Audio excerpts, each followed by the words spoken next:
자, 여러분, 제가 카프카 동영상 변신 더 안 올리려고 했는데, 여러분 글 쓴 거를 보니까 좀 저도 몇 마디 더 하고 싶어지고, 마지막 작가의 죽음에 대해서 얘기하지 않은 것 같아서 짧게 조금 더 하도록 하겠습니다.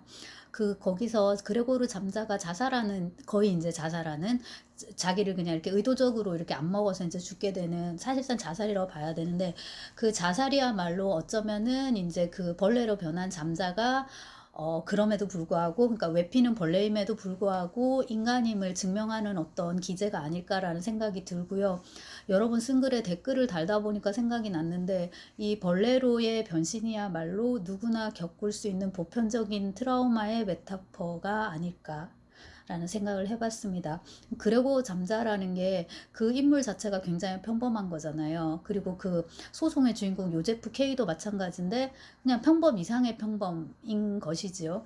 그러니까 그가 뭐 학력이 내는 게 밑에 있다 이런 의미가 아니라 그거가 높다라는 것 포함하여, 여기서 이제 잠자도 마찬가지로 그가 하고 있는 일이나 뭐 성격이나 장남으로서의 의무감이나 그런 거, 장자의식 이런 거 전부 다 굉장히 이 인간이 보편적인 인간의 메타포인데, 그가 갑자기 아무런 이유도 없이 벌레로 변해버렸다라는 것 자체가 우리 누구나 겪을 수 있는 어떤 불행, 이제 이런 거를 이제 말하는 것 같고, 그렇기 때문에 이제 우리가 이거에 대해서 막 너무 좌절하고 이거를 너무 비극으로 받아들이면 굉장히 힘들 것 같습니다.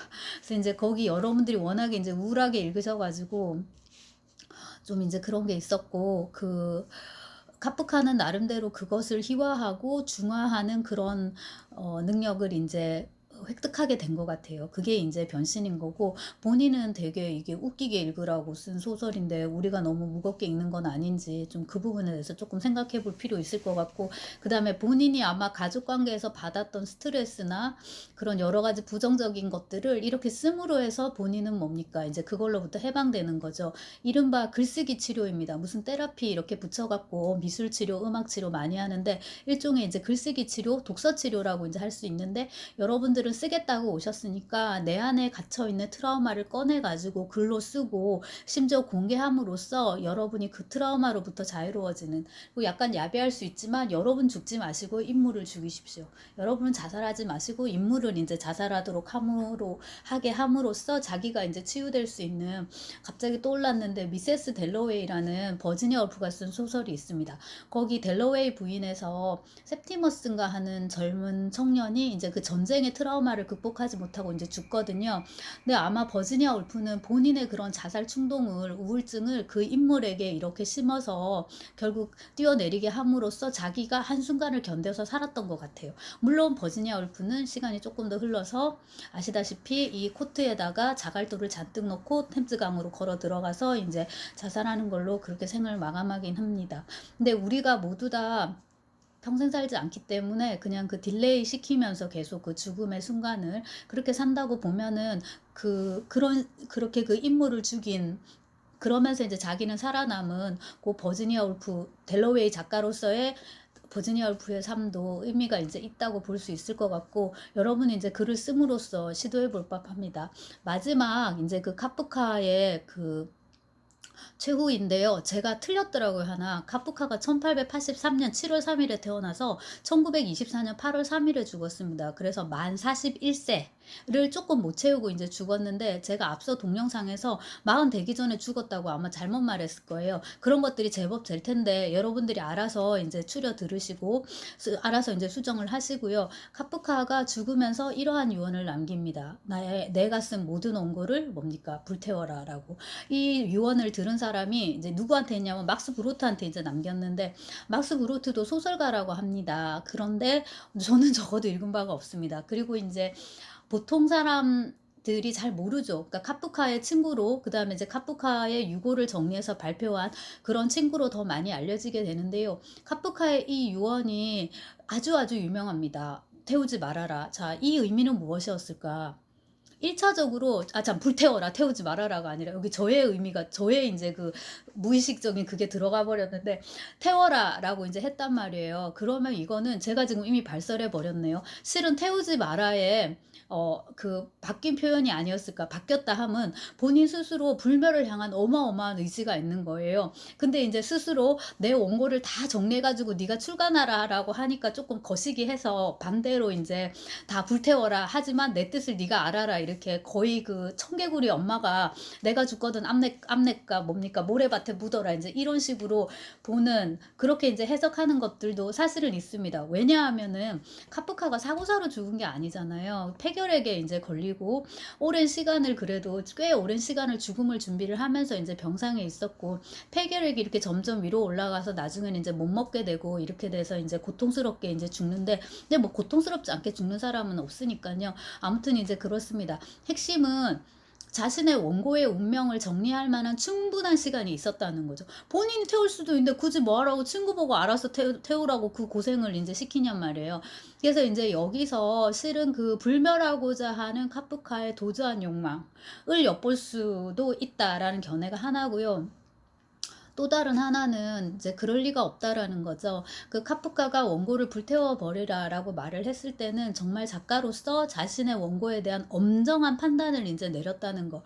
그래서 '내 원고를 불태워라.'라는 유언 속에는 딱 하나밖에 없다. 작가로서의 절망입니다. 내가 쓴 것을 최대한 객관적으로 보니까 이거는 아닌 거예요. 그냥 인제 "불태워라."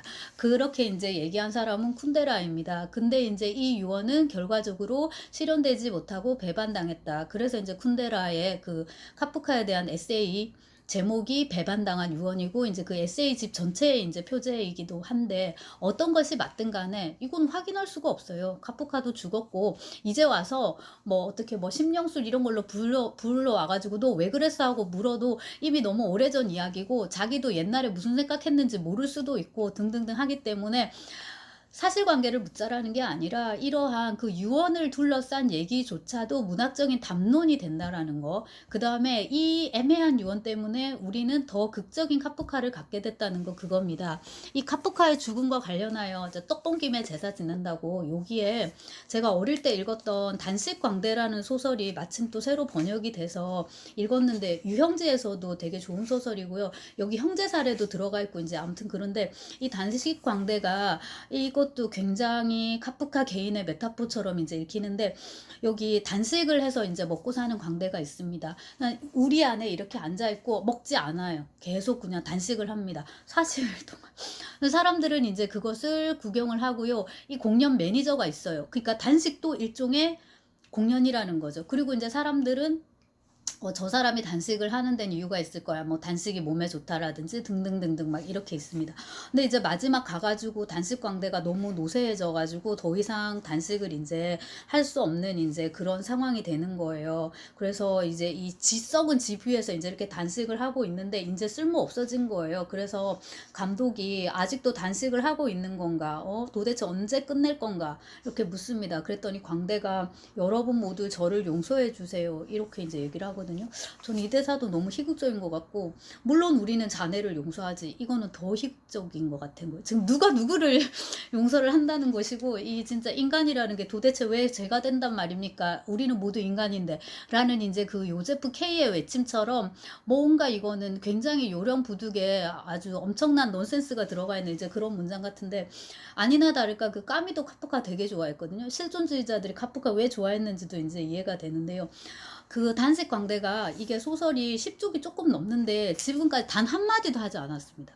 주변 인물도 단 한마디도 하지 않았습니다. 제가 변신에서도 그 벌레가 한마디 하지 않는다는 걸 강조를 했었는데 죽기 직전에 갑자기 포텐 폭발해 가지고 막 이게 말을 딴에는 많이 하게 되는데 인제 나름대로 한마디 합니다. 하지만 여러분은 경탄해서는 안 됩니다. 이렇게 쭉 하면서 그러니까 나의 단식에 대해서 여러분은 경탄하시면 안 됩니다. 그 이유가 뭐냐면 "저는 달리 어쩔 수 없어서 단식을 해야만 하기 때문입니다." 하고 이제 "왜 그러냐?" 하고 물으니까 "왜냐하면 저는 제 입에 맞는 음식을 찾지 못했기 때문입니다. 만약 제가 그런 음식을 찾아냈다면 괜히 소동을 벌이지는 않았을 것이고 당신이나 다른 모든 사람들처럼 배불리 먹었을 것입니다. 이것이 그의 마지막이었다 하고 이제 죽었고, 사람들은 이제 이거랑 이 사람이랑 우리를 이제 싹 끌어내 가지고 뭡니까 이제 처리하는 걸로 이렇게 되는데, 이 마지막 말 실제로 내가 단식을 한 거는 입에 맞는 음식을 찾지 못해서이기 때문이다라는 거, 이것도 뭔가 굉장히 희극적이고, 이게 1922년 2월에 썼더라고요. 근데 카프카가 24년에 죽지 않습니까? 24년 여름에 죽으니까 사실상 뭐 이제 병으로 자기도, 그러니까 안 먹는 게 아니라 뭐니 못 먹고 있는 거예요. 이게 이청준 소설에도 이게 나오는데, 위암 이렇게 아파갖고 못 먹는데 막 엄마 옆에서 계속 먹으라고. 걔가 나중에 버럭 소리를 지르거든요. 먹고 싶은데 나야말로 정말 너무 괴롭다고, 못 먹는데 왜 그러냐고. 이게 지금 단식 강대 이제 이런 고통을 사람들은 뭐죠? 구경하는 거, 이걸 하나의 이제 서커스처럼, 이런 정황도 카프카적 희비극의 이제 정수인 것 같고요. 은근히 이제 카프카하고 이제 이렇게 유비가 되고, 결핵이 위로 올라갔으니까 당연히 단식 광대처럼 카프카도 아무것도 먹지 못하고 대단히 이제 괴로운 상태에서. 근데 이제 보통 이런 괴로움은, 이런 병에 걸려서 죽는 사람이라면 누구나 다 겪을 법한데, 그것에 대해서 이렇게 이론적으로, 이렇게 이지적으로 조근조근 쓰는 작가는 정말 카프카 하나밖에 없는 것 같습니다. 제가 이게 어릴 때는 굉장히 짧다고 생각을 했었거든요. 어릴 때 읽은 기억에는. 이번에 다시 보니까 10쪽이 넘더라고요. 그게 책 판형이, 제가 읽었던 옛날에 그 세계문학 전집들은 보통 8포인트를 씁니다. 요즘 나오는 것들은 10 혹은 11포인트라고 알고 있거든요. 그래서 이제 이게 넓어진 것도 있지만, 아마 그 책을 어떤 읽는 속도, 그 느낌을 받는 속도, 이제 그런 거에 차이가 있을 것 같고, 어 정독도 중요하고, 여러분 속독도 중요하고, 통독도 다 중요합니다. 정독할 책을 고르기 위해서라도 이제 또한 우리가 속독을, 많은 책들을 이제 통독하고 속독해야 되기 때문에 이제 그런데요.